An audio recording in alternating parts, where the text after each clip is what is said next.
Welcome back to the Lion Spotlight. Today we have a special guest. Hey, all you kids, you better be on your best behavior because Santa's here. So, Santa, how do you fly? Oh boy, that's a trade secret, although it has something to do with the reindeer and how they eat. For they like to build up a lot of gaseous materials in their digestive system, which makes them lighter than air, so they can float, you see. Propulsion is something completely different, which we will not get into today, but trade secret. Trade secret? What do you do in the off-season?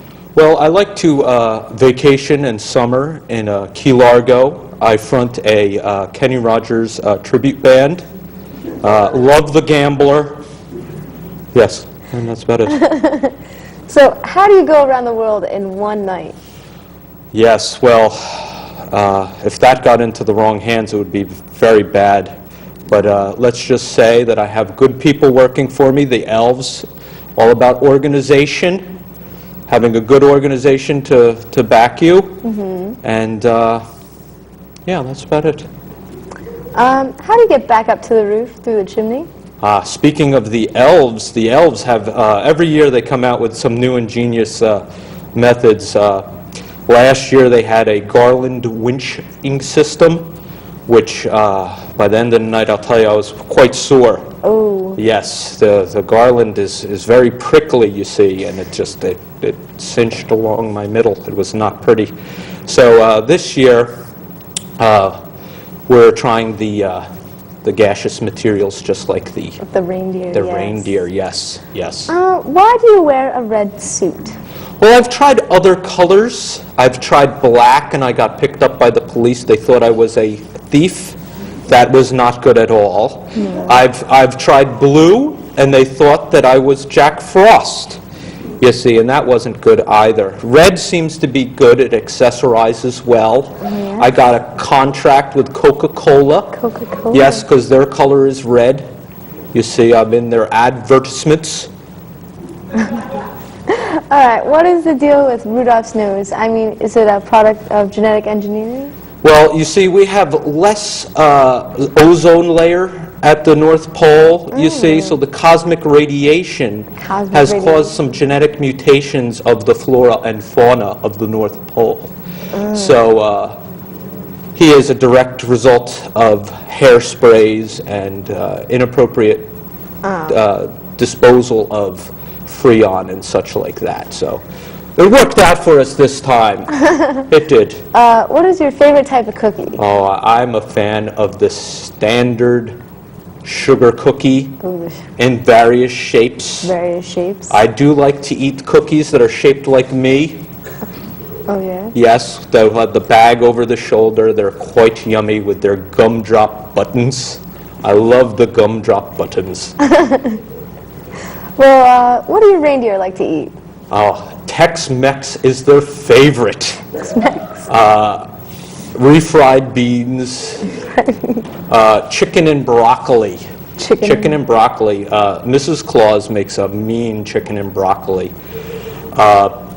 And White Castle hamburgers, often on the way back from the Christmas Eve? Yes, Christmas Eve. Thank you. Almost forgot.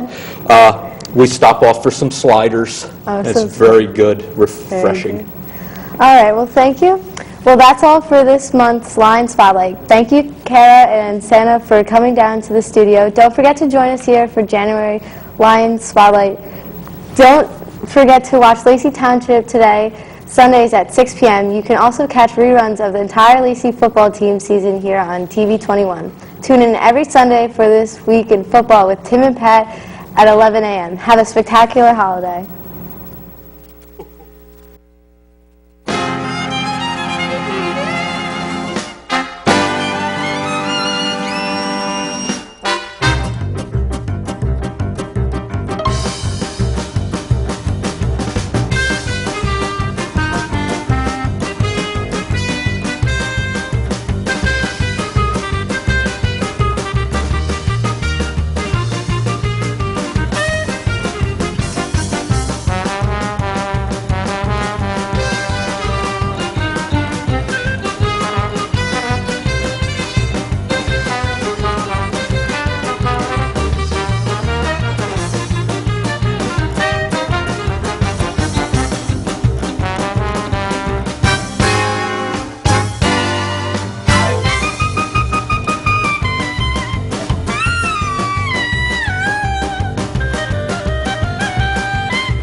Why is that?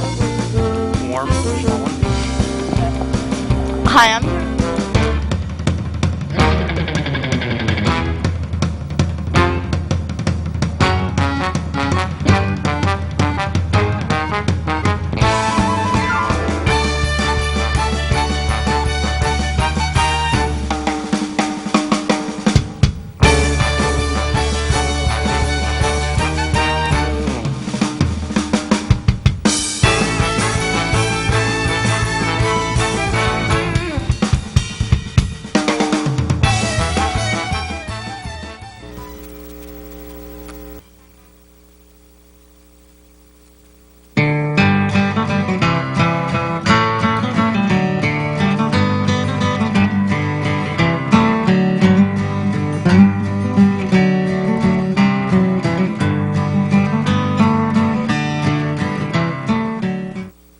Hi, I'm with Heather Martinez. What's the one present you can't live without this Christmas? A horse, Why a horse? because I think they're beautiful creatures. Hi, I'm here with Adam Doremus. What is the one present you can't live without this Christmas? Probably my varsity jacket. And why is that? It's warm, and I just want one. Hi, I'm here with Amanda Waller. What is the one present that you can't live without this Christmas? A lot of books, Why do you want a lot of books? so I can read them. So you like to read. Yeah. Hi, I'm here with Catherine Peslak. What's the one present you can't live without this Christmas? I guess that would have to be world peace, Jackie. Wow, good answer. And why is that? It's not really a gift. It's something I guess I hope for everybody. I'm here with Roger Hopper and Hannah Campbell. What is the one present you can't live without this Christmas? My driver's license. A new car. Well, I would like a new iPod, but I don't think I'm getting one this year. Oh, why is that? I don't know. I asked for one and my mom said no.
tough to get the spring line out, but here's a guy who really knows what hard work's all about. Billions of deliveries with no option to be late. That's a lot of schlepping, Santa gay Gesundheit. Oh, all year long you're schwitzing, making countless wooden toys. Paint 'em, wrap 'em, load 'em up for all the girls and boys. And Mrs. Claus is hawking that you stay up far too late. And those elves make such a racket. Santa gay gesundheit. Santa gay gesundheit. Santa gay gesundheit. Gotta work the territory. Santa gay gesundheit. All that blinding snow and freezing cold must make it hard to see. You're lucky that you don't wind up in someone's Christmas tree or go crashing through the rooftop of a billionaire's estate.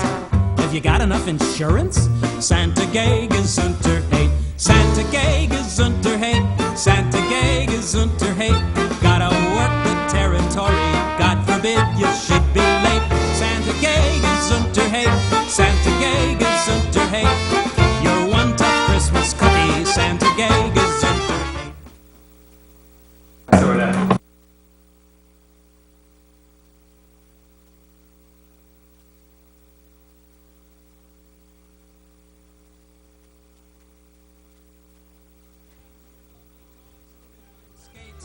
There's such a bunch of hazards. Santa gay gesundheit. Santa gay gesundheit. Santa gay gesundheit. Gotta work the territory. God forbid you should be late. Santa gay gesundheit. Santa gay gesundheit. You're racking up the mileage. Santa gay gesundheit. As I lay in bed December 24th, you're on my mind. I think of all those chimneys up and down which you must climb, flying downwind from those reindeer, wondering what the heck they ate. What a way to make a living. Santa gay gesundheit. Santa gay gesundheit. Santa gay gesundheit. Gotta work the territory. God forbid you should be late. Santa gay gesundheit. Let me set the record straight. You're the biggest in the business. Santa gay. Santa gay gesundheit.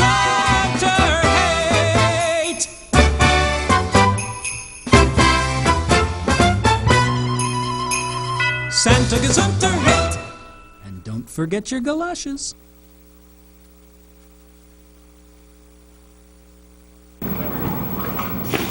Good morning, I'm Tim LaCrasse. Just when you might have thought the Lacey Lions football season was over, it's not. We have some breaking news for all of you high school football fanatics, so stay tuned. And I'm Pat McGuire. The NFL season is coming to a close. Who's in, who's out, and who's on the bubble? We'll keep you informed on all of your favorite teams coming up. Once again, good morning. You are watching This Week in Football live. This week, the 16th week in the NFL. Once again, I am Tim LaCrasse. Alongside me, as always, is Pat McGuire. Well, we have a big show coming to you this week. First, we will bring you the breaking line news, and then we will go through the Week 16 NFL schedule and each team's Christmas wish list. But first, it's high school football time. It has been released this past week that Lions senior quarterback and wide receiver Sean McAndrew has been named to the New Jersey All-State team as a defensive back. This year, McAndrew recorded a school record 11 interceptions. Pat, how big is this for Sean McAndrew? Well, Tim, this is absolutely huge and very well deserved, I might add. McAndrew had an awesome season, and it's so great to see him honored for it. He became the all-time interceptions leader here at Lacey and did an excellent job of leading by example. Sean is a huge reason why the Lions went 12-0, and he worked hard and he led by example, so great honor for him and the entire Lacey Township team. Out of his 11 interceptions, which one was the biggest? I think the one to end the Seneca game. Really, at the end of the Seneca game, the Lions already pretty much had it wrapped up 12-0, but he just got the interception with about 2 minutes left, and it really just put the cap on to a great season. It was really important. It really got the fans back in. You can't forget about Vinny Olardo, who was named to the second team All-State, and Chris D'Amico, third team All-State as a running back. And those were the guys that led the Lions. They're the reason that they were 12-0, and it was very well deserved, and congratulations to all those guys. Vinny Olardo is also the Ocean County Defensive Player of the Year, and Chris D'Amico the Offensive Player of the Year. So a lot of hardware coming to the Lions this year. And they well deserved. When you win a lot of games and you beat people down the way you did, and you do it in a good manner, and definitely just win games, you get honors, and that's what happened with the Lions this season. And once again, congratulations to all those guys. Up next on our WLTS schedule is the NFL portion of our show. Our first game we bring you is clearly the game of the week. It is between the New York Giants and the New Orleans Saints. Pat, this week must win for the Giants, and the Saints, if they want to keep their bye week for the first week of the playoffs, have to win this week too. Oh, you're absolutely right, Tim. This is a huge week for the Giants. Giants came off a loss from the Eagles last week, and they really got to bounce back against the Saints here. This is a tough Saints team. The Saints have won their division and are going to the playoffs, but they still have games to play and still season to go. So the Giants have to come out and get a win this week. They want to stay in the picture. Right now, they have that wild card spot, but they definitely need to keep fighting, possibly getting Michael Strahan back. So it's good for the Lions, but for the Giants, but they do need a win to get in this playoffs. If they lose, it could be a tough spot. Now, this is Tiki Barber's final regular season home game at the Meadowlands in his career. Is that going to play a factor in this week's game?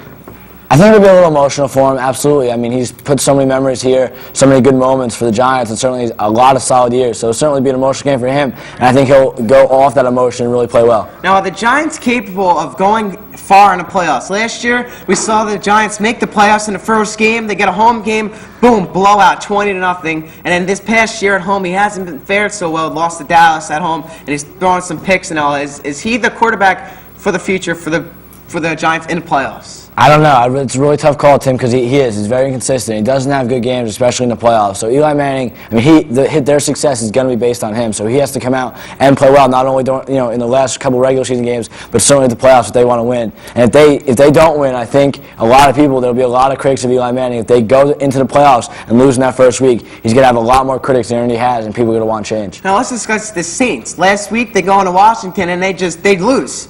Reggie Bush had a horrible game. He only ran for 14 yards. In one play, he ran for 9 yards. So he had 5 rushing yards on 6 attempts. Is that the Reggie Bush that the Saints need to win? No, I think they just had an off week. I think the Saints will be fine. It's just a tough game against the Redskins. And they'll bounce back. If they lose to the Giants here, that puts them in a little bit of a tough spot, and maybe they'll go underrated going into the playoffs because people will start to think, oh, this team's starting to fall off just as it's getting important. But no, I think Drew Brees and Reggie Bush are the real deal, and I think they'll bounce back fine and they'll be okay. What is the #1 item on the Saints' wish list for this holiday season? Certainly the Super Bowl. They can be considered legitimately a Super Bowl contender, so certainly on the wish list is a trip to the Super Bowl and a trip to Miami, playing Super Bowl 41. How about the Giants? Consistency. Certainly getting consistently, building up a couple wins, getting a statement win today against the Saints, and just working on going into the playoffs a couple season, and then once again going far in the playoffs, farther than they usually do. Well, the 10-4 Patriots will head south for the holidays. They'll tackle on the faltering Jacksonville Jaguars. Tim, with the Jags needing a win to keep off the playoff hopes alive, can they come up big on Christmas Eve? I doubt it. Patriots are just too good for the Jaguars team. Tom Brady will go into this Sunday's game all ticked off over not being selected for the Pro Bowl this year, so he would try to show the critics who was right. I fully expect a total domination in Patriots' favor, and it doesn't help that the Jaguars are not capable of beating the easy teams, and that is why they will not make the playoffs this year. Yeah, Jaguars, certainly a big question. We saw them dominate the Colts. They came out and dominated. They ran all over them, whatever. And then they come out and then they don't play well. They don't play that well next week, and they've been very, very inconsistent this weekend. So though they have a good record, and though they have a good chance of making the playoffs there in that tough AFC, they have been very consistent, and it's certainly going to hurt them going to the playoffs. Can David Gerard win you playoff games? I honestly don't think so. I think their quarterback for the future is not even on this team. Their quarterback for the future is in the college right now, waiting to be drafted. Who knows who it's going to be, but they definitely need a quarterback, and they got to learn to beat teams. I mean, as you said, they're similar to Giants. They're not consistent on offense or defense. Now, Tom Brady was the leading passer last year, hit over 4,000 yards, and made the Pro Bowl. This year, he comes out only over 2,000 yards. They didn't have such a dominant season, and he didn't make the Pro Bowl. Do you think now, finally, that receiver controversy, the wide receiver controversy, is finally catching up to him because he doesn't have guys to throw to? Yeah, definitely. The loss of Deion Branch in the beginning of the season, Tom Brady was like, okay, he's gone, but we're going to do so much better without him because he's a distraction.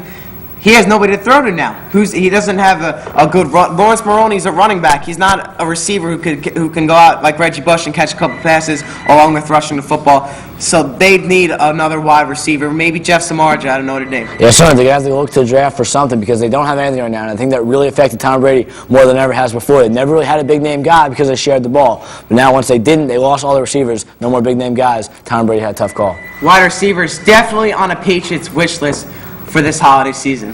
The 6-8 Carolina Panthers will head slightly south this week as they will play the division rivals, the 8-6 Atlanta Falcons. Pat, both teams will need a win, but only one will get that win. Who will it be? Tim, the Panthers started losing at the wrong time. Things were looking up for them after their 4-game win streak at the start of the second half of the season, but it's all gone in decline after that. The playoff chances are pretty slim now with the 6-8 record. Now that the Falcons are alive in the playoff hunt, if they can get a win here, they can have a very bright future. I think Atlanta will take care of business and get the win. Michael Vick last week against the Cowboys, he threw an interception early in his second quarter. It didn't turn out to hurt him, but they did fumble in the first half, scored a touchdown from DeMarcus Ware. Is that the story of the Falcons season this year? Michael Vick making the mistakes, whether he puts the ball on the ground or he's throwing interceptions or just not even throwing it all, just taking a sack. There's a lot of critics on Mike Vick, and he had an up and down year. I mean, we were talking about weeks here. We were like, wow, Mike Vick had a great week last week. Hopefully he can keep that up and really lead the Falcons. And then we had a lot of weeks where we were like, Mike Vick did terrible. You know, he's pulling down the Falcons. And I thought it was very interesting how they played him at running back a little bit last week. Is that possibly going to be the future for them? Because Matt Schwab is a good quarterback. Certainly, if you have it can be really dominant if you have Mike Vick line up at wide receiver, line up at running back, because he can run a lot of like flea flicker plays and a lot of draw passes where he can really dominate. You know, could he do that? Would he do that? It would be a tough call for the Falcons, but that can make them a very versatile team and a very something different. Can he do that?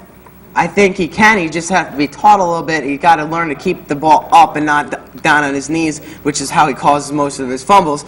But will he do it? Doubt. He's a multi-million-dollar starting quarterback for the Atlanta Falcons, and that's what he's going to be. Right. Unless somebody tells him otherwise. Right. Nobody's going to tell him that because he's the multi-million-dollar quarterback. But Matt Schaub, definitely one of the premier backup quarterbacks next to Jeff Garcia. Great, fantastic player.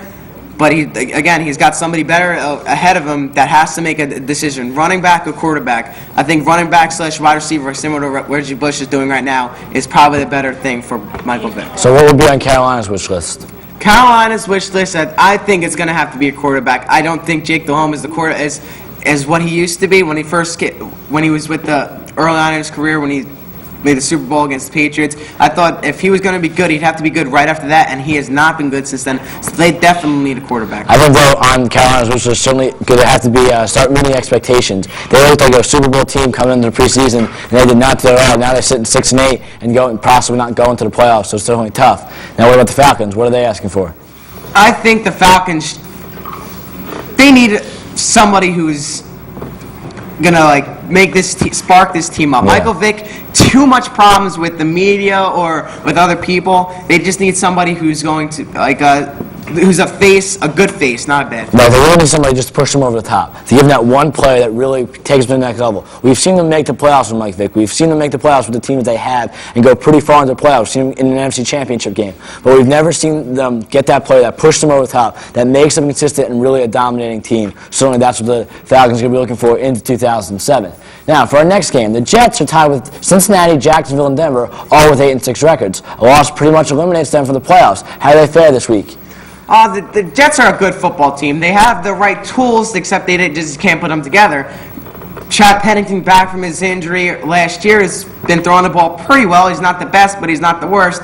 So he's going to win ball games, but I think he's got to win this one if the Jets want to make the playoffs. The defense, Jason Taylor, probably one of the better defenses in the AFC. If they don't come out and score the points for the Dolphins, and they're not going to win. The defense scores the points for the Dolphins, not that offense. So their defense has to score. The Jets have to hold that defense. Their offense has to move the ball without giving too many turnovers. If they do that, the Jets will win, and the Jets will make the playoffs with the win this week. They can't get a win this week. It's not going to be easy. They do face Miami. Do face that tough defense. I think the offense definitely have to manage the clock, get the ball, hold on to the ball, and just get a couple scores because they won't be. The Dolphins don't score a lot of points, so the Jets can just put some points on the board and not give up too many turnovers. They'll certainly be fine. Now, what about, let's talk about the Dolphins now. They've gotten hot, and the Jets' schedule looks like pretty weak coming into this second half of the season, but a lot of teams would start to win games, and it's really turned around. Jets certainly need to win. They have Oakland next week, but got to get through Miami this week. What's on the Jets' wish list? The Jets need a big-time running back. They need somebody who's just going to take the ball 30 times a game and just power forward to get those 5 yards carry. If they don't get that, they're not going to do good next year because the passing game is not going to work in the Meadowlands. It never has worked in the Meadowlands. You need a good running back to go to have the nice pass of Chad Pennington, and without that, they will not do anything. Yeah, I really think you hit the nail on the head. The Jets need, after losing Curtis Martin, he was such a solid running back and guy there for so many years. Now that you lose him, you got to be able to find a different guy to fill their shoes. What's on the Miami's wish list? A quarterback. They need a quarterback. Joey Harrington is not a good starting quarterback. I mean, he's average, but he's not capable of taking a team to the Super Bowl. And now there is Dante Culpepper. Dante Culpepper is the biggest $11.5 million bust anybody could ever have because he goes in 3 weeks and gets hurt. not what they were thinking, so they definitely need a quarterback, whether it be Matt Schaub from Atlanta, if Atlanta's willing to give him up, or if it's at somebody out of college. Yeah, certainly. I mean, Joey Harrington may be coming of age this year. He's finally showed some consistency. He's finally showed what he can really do. But certainly, I think Miami just needs to have an offense. They really need an offense that's going to score points and really push them over the edge. Okay, Tim, your Cowboys are back to Big D to face your division rival Eagles. The Boys have locked up a playoff spot while the Eagles need wins to stay ahead. Can Dallas gain some momentum, or does Philly increase their chances of going to the playoffs? Let me first tell you this. Jeff Garcia is starting whatever he's been doing, everything. It's going to end this Monday. He is not going to be the Jeff Garcia that you've been seeing of late. He's going to throw errant passes because the Cowboys' pass defense is just one of the best in the NFL football league with DeMarcus Ware on the outside. He just comes in, plows over everybody, and just kills the quarterback.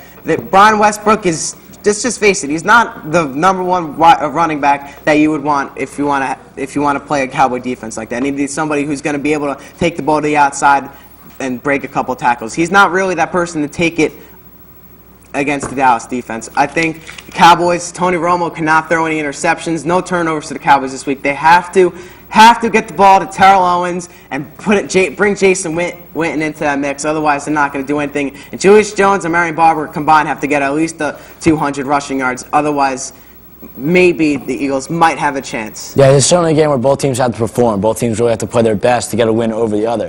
Now, let's talk about possible playoff opponents for both teams.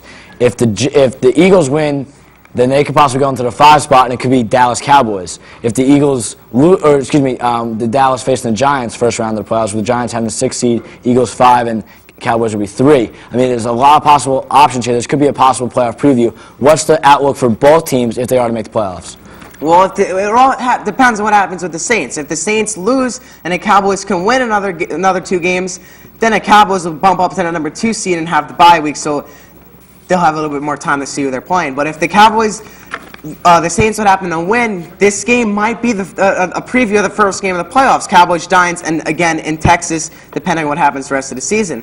But you can't count out the Eagles, because the Eagles get very hot late in the season, as they are right now. So if they can beat the Cowboys and win again next week, they might push into that number 3 seed. You never know. Is the Super Bowl on the Cowboys' wish list?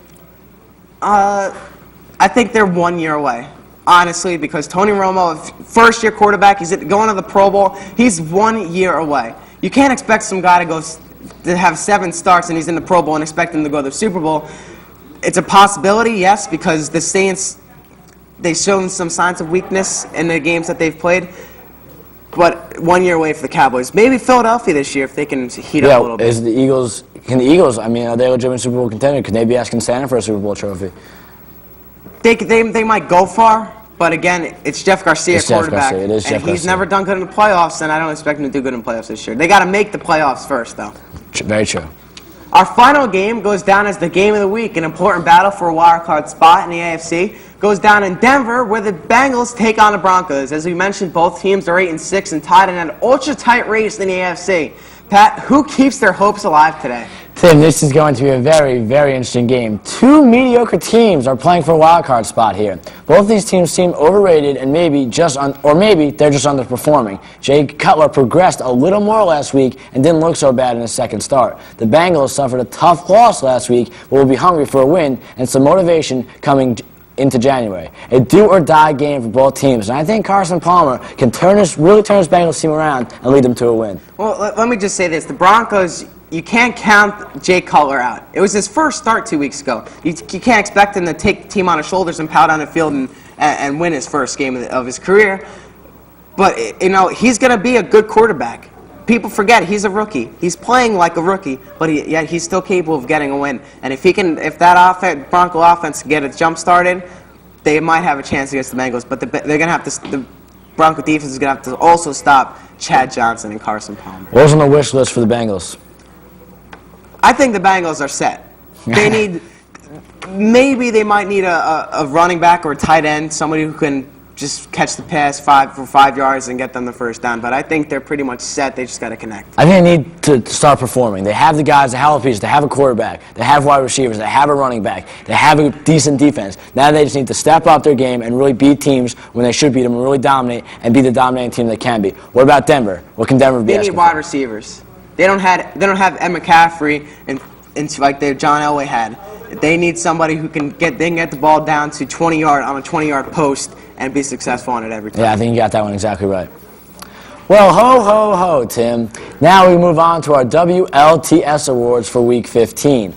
I'm in a lot of Christmas spirit, so I'm going to give out 2 top performers, and no one's going to underperform.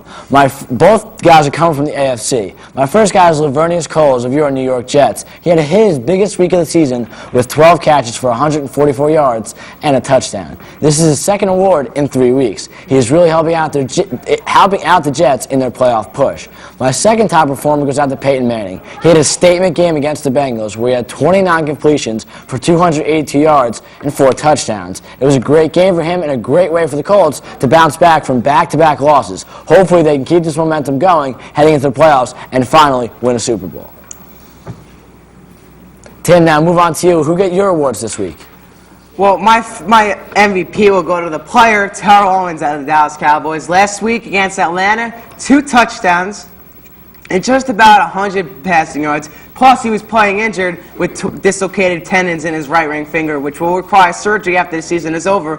But Jerry Jones said this week, or last week, that he will not be getting surgery. He's going to play for the Dallas Cowboys remainder of the season, and he is a definite factor in whether or not they are going to go far in the playoffs. Because without him, Terry Glenn is not going to be the #1 receiver, because he's capable of doing it, but he's not capable of being thrown to every time as Terrell Owens wants the ball. Now, my least valuable performer is Reggie Bush of the New Orleans Saints. Last week, he ran the ball 7 times for 14 yards. One of those plays was a 9-yard rushing play, and he also had 20 passing yards for last week.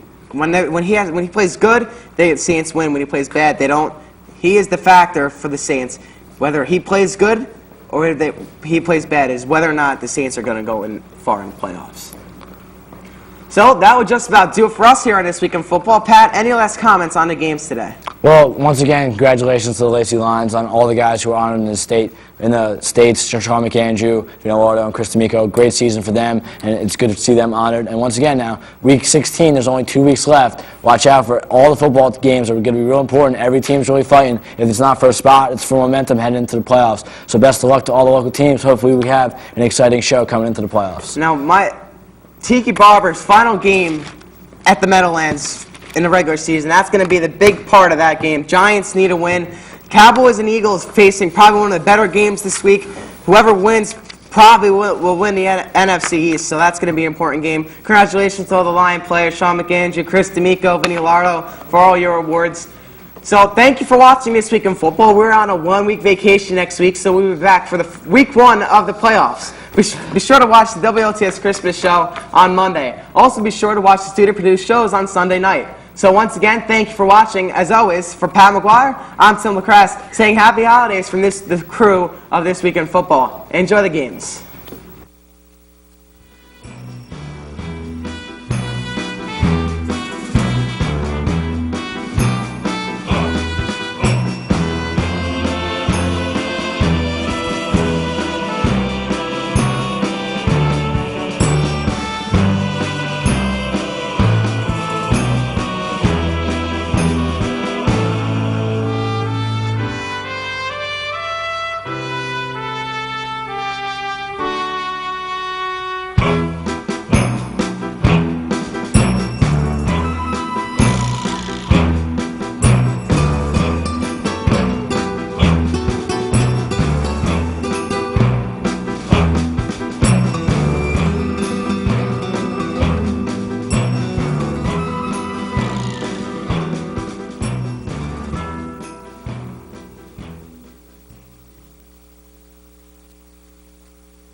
die Felden gehen mehr, lachen dich dem ganzen Weg.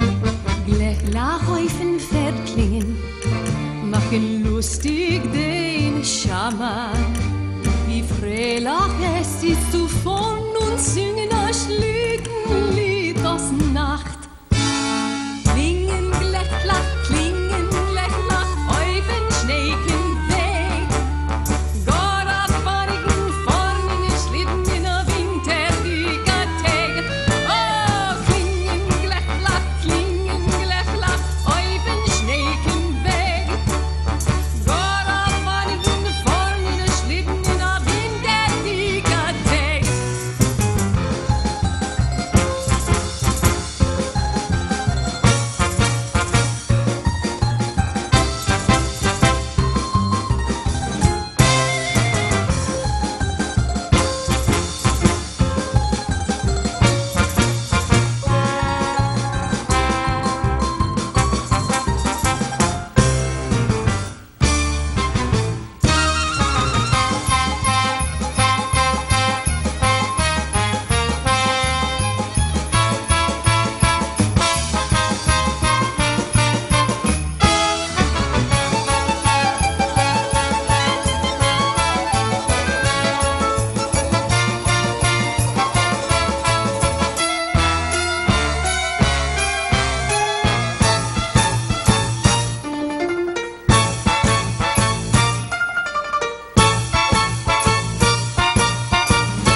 On the first day of Christmas, my true love gave to me. Partridge in a pear tree. On the second day of Christmas, my true love gave to me. 2 turtle doves and a partridge in a pear tree. On the third day of Christmas, my true love gave to me. 3 French hens, 2 turtle doves and a partridge in a pear tree. On the fourth day of Christmas, my true love gave to me. 4 calling birds. 3 French hens, 2 turtle doves and a partridge in a pear tree. On the fifth day of Christmas, my true love gave to me. 5 golden rings. 4 calling birds. 3 French hens, 2 turtle doves and a partridge in a pear tree. On the sixth day of Christmas, my true love gave to me. 6 geese a-laying. 5 golden rings. 4 calling birds. 3 French hens, 2 turtle doves and a partridge in a pear tree. On the seventh day of Christmas, my true love gave to me. 7 swans a-swimming. 6 geese a-laying. 5 golden rings. 4 calling birds. 3 French hens, 2 turtle doves and a partridge in a pear tree. On the eighth day of Christmas, my true love gave to me. 8 maids a milking. 7 swans a-swimming. 6 geese a-laying. 5 golden rings. 4 calling birds. 3 French hens, 2 turtle doves and a partridge in a pear tree. On the ninth day of Christmas, my true love gave to me. 9 ladies dancing. 8 maids a milking. 7 swans a-swimming. 6 geese a-laying. 5 golden rings. 4 calling birds. 3 French hens, 2 turtle doves and a partridge in a pear tree. On the 10th day of Christmas, my true love gave to me. 10 lords a leaping. 9 ladies dancing. 8 maids a milking.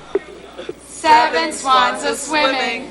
6 geese a-laying. 5 golden rings. 4 calling birds.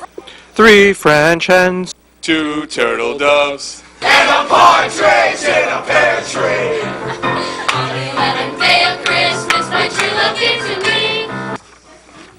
11 pipers piping. 10 lords a leaping. 9 ladies dancing. 8 maids a milking. 7 swans a-swimming. 6 geese a-laying. 5 golden rings. 4 calling birds.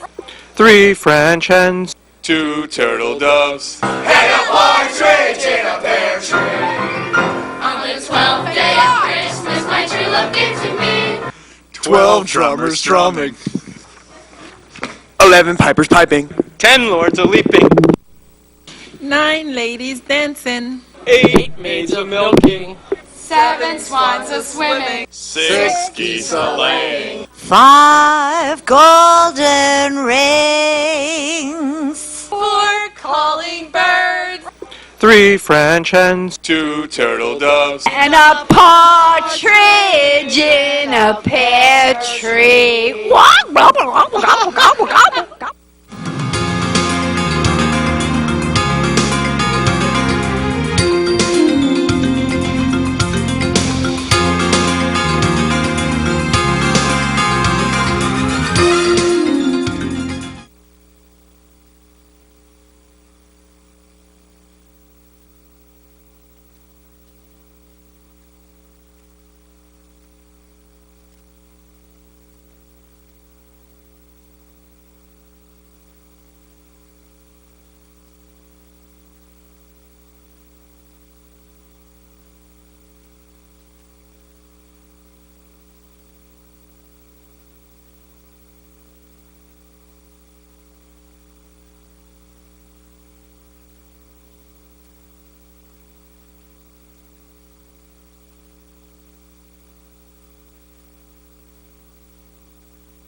everybody! Welcome back to the final Christmas story today. I'm going to tell you another story. I told you this probably about 3 times today. About one of my favorite students, Rudy the Red-Nosed Student. He was probably one of the most unlucky students ever. Rudy the Red-Nosed Student had a very runny nose. And if you ever saw it, you would even say it blows. Ah, ah, ah. All of the other students used to laugh and call him lame. Ha, ha, ha. They never let poor Rudy join in any extracurricular activities. Oh, poor guy, can't even get him. Then one foggy afternoon, Philo came to say, Rudy, with your nose so red, won't you guide my 1999 Honda Civic LE tonight? Then all the students tolerated him as they shouted out with glee. But Rudy the Red-Nosed Student, you should really go down to the nurse. Really, that's absolutely disgusting. You should get that looked at. Thanks for staying with me on that one. I love that story. It brings a tear to my eye every time. Especially the part where you can't get into the extracurricular activity. The next story is about a freshman named Frosty. Frosty the freshman was a jolly, happy soul. With an Apple iPod and a Razor phone and 2 shoes that can roll. Frosty the freshman is a show-off, they say. He was made of cash, but the children ask, how long will it last today?